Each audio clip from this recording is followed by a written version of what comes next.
All right, Jules, enough MCR. How about some quick hits instead? Let's go, Gab. Vinicius Jr. and Real Madrid returned to the Mestalla to face Valencia, and I was hoping for two things: no racist abuse and no refereeing controversy. Instead, I got both. Jules, let's start with Vinicius and a story broken by our colleague Gustavo Hoffman of what was witnessed in the stands. Yeah, you saw again. I mean, I think you could even hear a little bit on television, and then you saw videos. I mean, even of like young children. There's a child on his mother's lap. I don't know how old he is. Who's shouting, monkey, monkey. It's terrible. I mean, I don't understand. Like, after everything that happened in that stadium with that club and Vini, and I know he scored 2 goals, so that would have obviously won them up. I understand that. It's still no reaction that you should have when a player scored against you. They shouldn't have ever. But again, we're going to go back, Gabby, before you give your opinion. Maybe that last year, the sanctions were not strong enough, because clearly a year on they still do the same stuff. Look, I go back to this. We've had this in Italy. We've had it elsewhere. You have to sanction the individuals.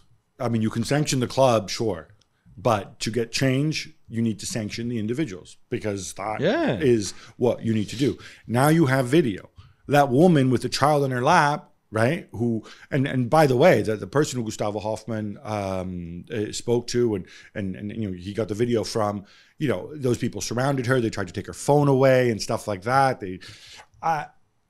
We can't have this. I know. And it's terrible. Look, until my understanding from people who were there is there wasn't audible racial abuse from the crowd, from the majority of the crowd, right? So these are just individuals.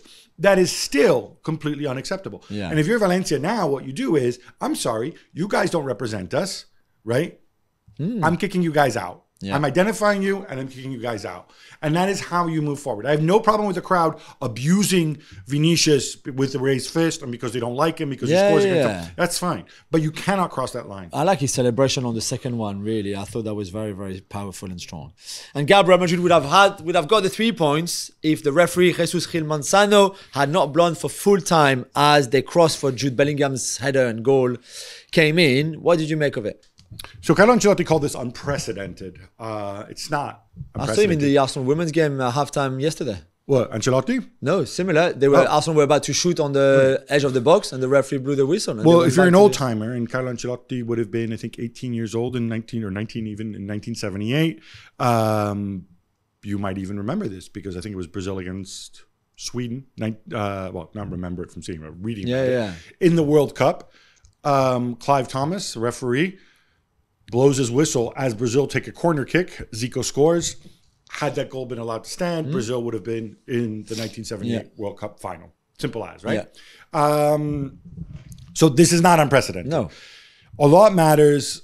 There's no rule that says he has to wait for the end of the phase or whatever. There is kind of like a common sense guide. Because how many phases do you wait? Because if Bellingham's header is saved by the keeper and the ball comes back and Real Madrid are still attacking and are about to cross, do you let play again? Right. And then how many times? Injury time is 7 minutes. We were like at the 8-minute 48 mark, something like that.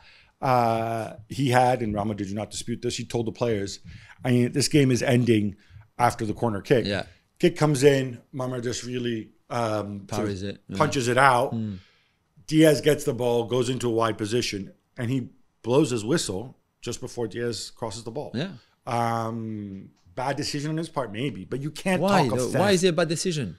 Well, for me, I would have liked to see the play continue. Yeah, but for how long? Again, how many phases? That's fine. I mean, but you cannot get this wound up. You can't have scuffles on the pitch.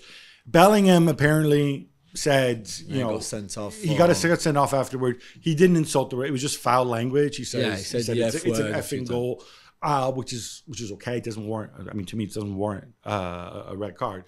So hopefully, he won't be suspended for that. But we need to grow up a little bit about this, I think. Yeah, I agree. And Sidro made a good point, just to finish on the FC show on Saturday night when we were doing it. He said in Spain, on the big screens, they don't add the added time. So 90 minutes, and you know they do 45 for first half and 40, which is weird in the first place. But then they don't add the added time. So for example, you don't know how many more minutes you've played after the 90 minute because it doesn't show on the screen. So maybe the reaction also from players would have seen, hang on, we were already 2 minutes over the 7 minutes that were announced. And I know the referee can play for longer, but at least maybe that would help a little bit in those situations. He had told the players, I don't have an issue with that. As for the game itself, Jules, was a draw a fair result? Yeah, I mean, I thought Valencia started really well, benefiting from Real Madrid's bad mistakes. And I mean, the Carvajal back pass, for example, is terrible. And then Valencia trying to defend. I thought they played really well. I like what Baraja is doing with this young team. It was always, Real Madrid were always going to come back because they are so good. It was never a doubt. But I thought, it was fair probably. Yeah, and great cross from Brahim, by the way, for the Vinicius goal. Yeah, very good.